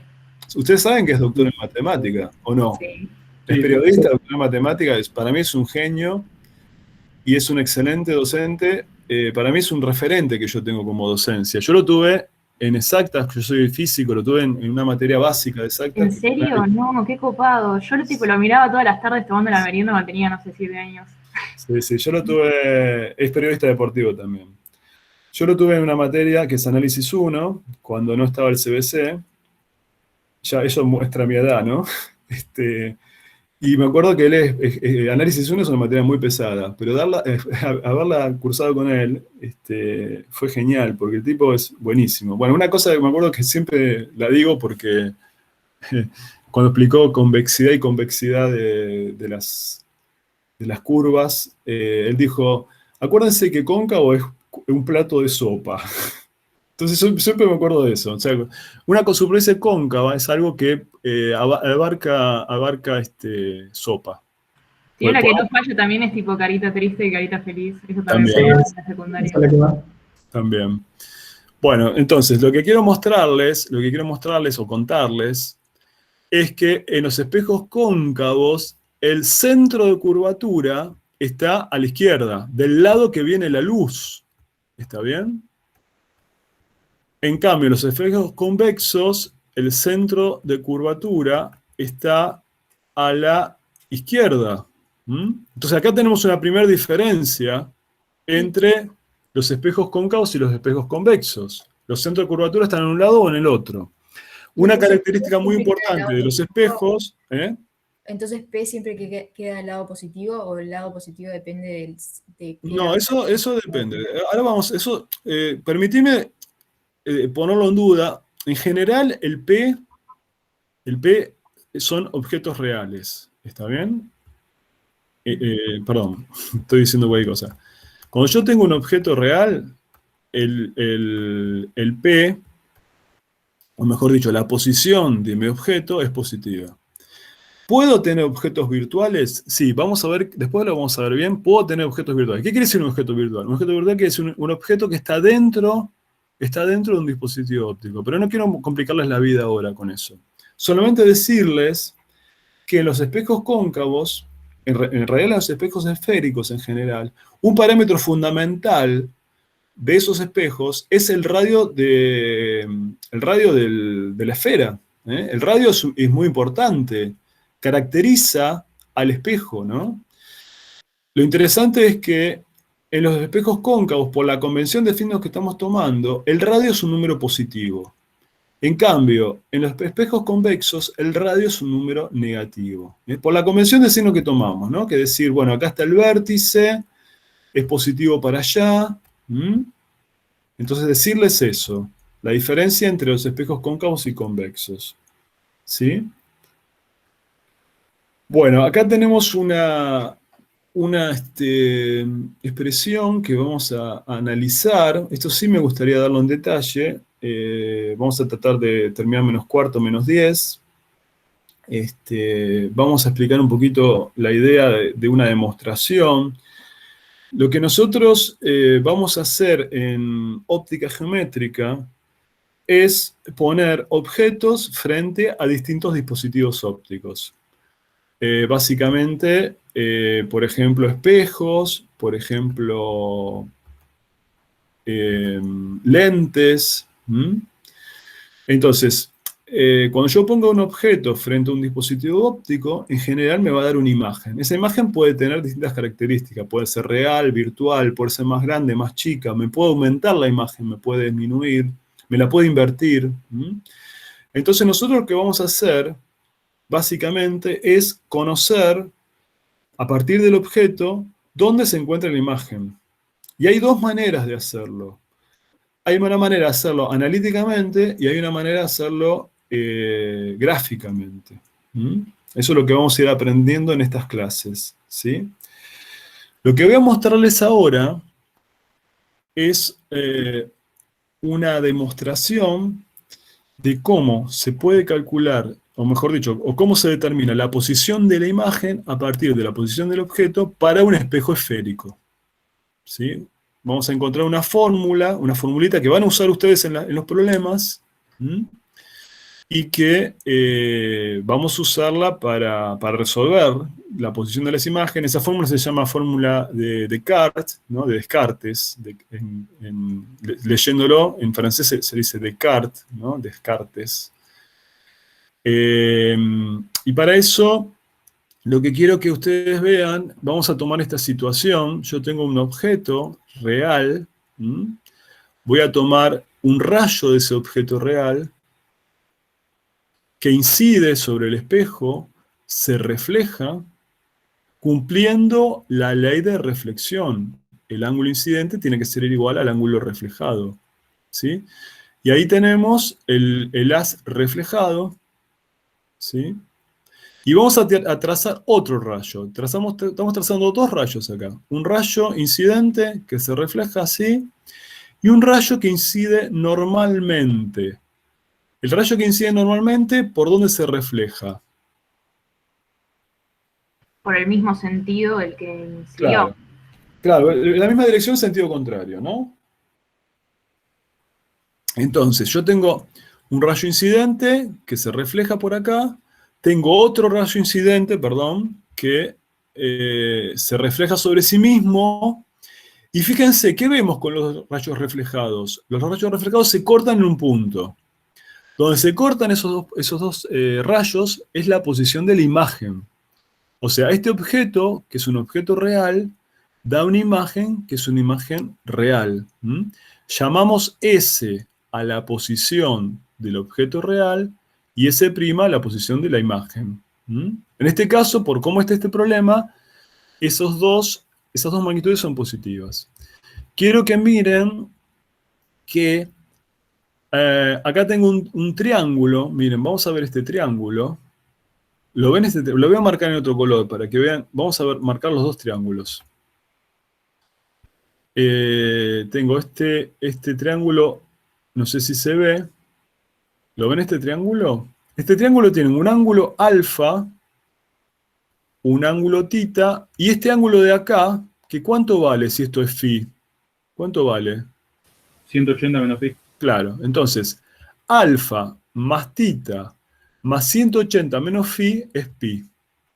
¿Por qué es pi? Porque la suma de los ángulos internos de un triángulo es 180. Exactamente, muy bien. Bueno, ahí tenemos una primera expresión. Vamos a marcar el otro triángulo que quiero que vean. Es el triángulo que está al lado. Y perdí el cursor, a ver, qué bacán. Ahí está. Acá tenemos el otro triángulo. El otro triángulo que quiero que vean es este. ¿Sí? Tengo el ángulo phi, el ángulo tita, y este ángulo de acá, que ¿cuánto vale este ángulo de acá?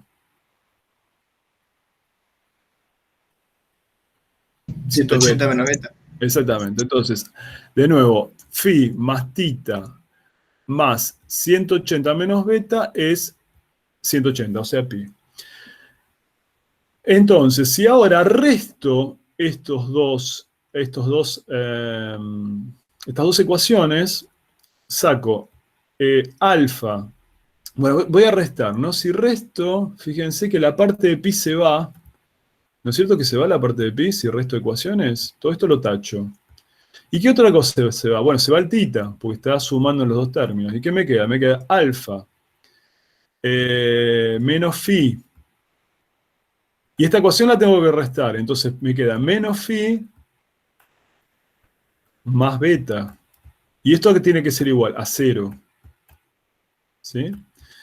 Entonces, ¿qué terminamos obteniendo? Terminamos obteniendo esta ecuación entre los ángulos. ¿Para qué hago esto? Porque ahora voy a usar esta ecuación de ángulos para encontrar la posición del objeto y la posición de la imagen. ¿Me siguen hasta acá? Esta demostración es bastante rápida, ¿sí? Bueno, entonces vamos ahora a explicar un par de cositas. Toda la óptica geométrica se basa en lo que se llama la teoría paraxial de rayos. ¿Qué quiere decir eso? También se lo llama aproximación de apertura chica o de rayos centrales. ¿Qué significa eso, básicamente? Bueno, significa que los ángulos, ¿sí? Que los ángulos son ángulos chicos, o sea, ángulos cercanos a, digamos, 0 grados. No son 0 grados, pero son ángulos chicos. Por ejemplo, 2 grados, 3 grados, 5 grados. En ese caso, vamos a demostrar, cuando los ángulos son chicos, vamos a demostrar una expresión que es la fórmula que yo les decía de Descartes, que vamos a ver si está acá bien esto, que vamos a usar a partir de la expresión de los ángulos. O sea, esta es la ecuación que vimos antes, ¿no? Que acabamos de demostrar, ¿sí? Ahora, lo que les pido es, calculemos la tangente de alfa. ¿La tangente de alfa qué es? Si yo tomo este triángulo. Bueno, la tangente de alfa es el cateto opuesto, h, sobre el cateto adyacente. ¿El cateto adyacente qué es? Bueno, es S menos esta distancia D, delta. ¿Mm? ¿Me siguen esto? ¿Se entiende? ¿Dónde salió? Sí. Estoy planteando la tangente de alfa. Tangente de alfa es el cateto opuesto sobre el cateto adyacente. Cateto adyacente es la posición del objeto restado esta distancia delta. Hacemos lo mismo con la tangente de beta. La tangente de beta planteo este triángulo, es H sobre este cateto. Ese cateto es S' menos delta. Y hacemos lo mismo con la tangente de phi. La tangente de phi es H y tenemos que tomar esto. Esto de acá es el radio de curvatura. O sea, la distancia que hay entre el centro de curvatura y el vértice es el radio de curvatura. Al radio de curvatura le restamos delta. En la teoría paraxial de rayos o la teoría de rayos centrales o de aproximación de abertura chica, los ángulos son muy pequeños. Los ángulos alfa, beta, phi son muy pequeños. Si son muy pequeños, prácticamente, primero, cuando yo tengo un ángulo chico, ¿se acuerdan que el seno de alfa se podía aproximar por alfa si yo pongo el alfa en radianes, ¿no? Claro, como el caso del péndulo es. Como el caso del péndulo. Si el ángulo es chico, el seno del ángulo se puede aproximar por el ángulo, pero también la tangente del ángulo se puede aproximar por el ángulo. Entonces, en lugar de poner la tangente de alfa, vamos a poner que es alfa directamente esto. Claro, una pregunta, porque el coseno sería también muy parecido a 1, ¿no? Exactamente. Entonces, ahí estamos.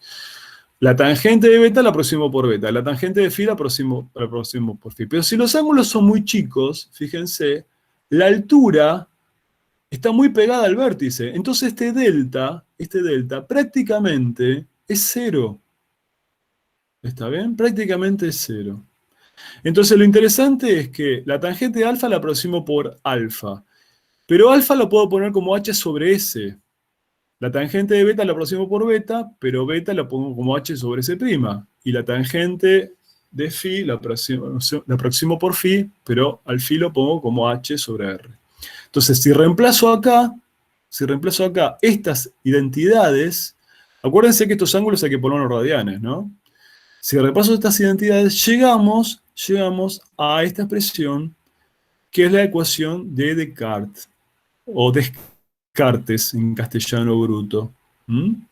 Esta ecuación nos permite determinar la posición del objeto en función, la posición de la imagen en función de la posición del objeto. ¿Qué necesito conocer para un espejo? Necesito conocer solamente el radio.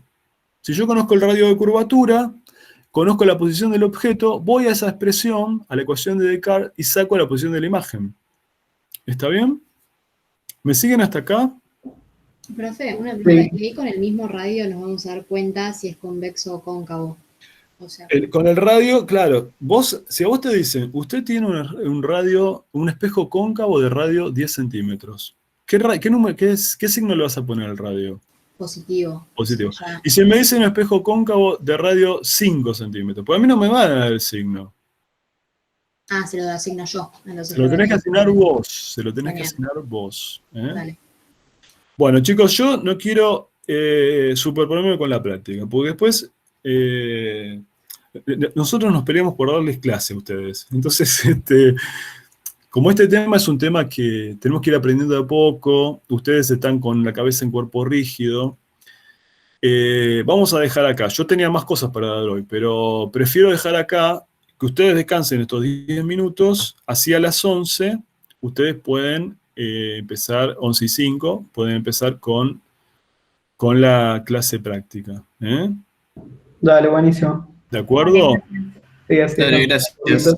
Bueno, dejamos acá entonces. Dale. Muchísimas Gracias. Nos vemos. Hasta luego. Nos vemos. Marcelo, perdón, ¿te puedo hacer una pregunta de la autoevaluación o espero a que estén las respuestas de pronto por el foro? Sí, no hay problema.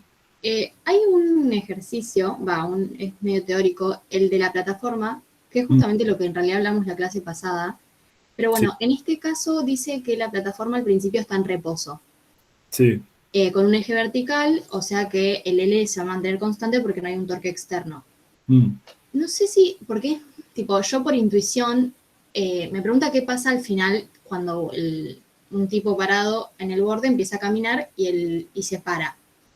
Yo intuitivamente pienso como que cuando se para, la plataforma sigue girando un poco. Pero, ¿Inicialmente está en reposo? sí. Ah, está bien. Y el tipo está parado, está todo en reposo. Está todo en reposo, comienza a caminar y se frena.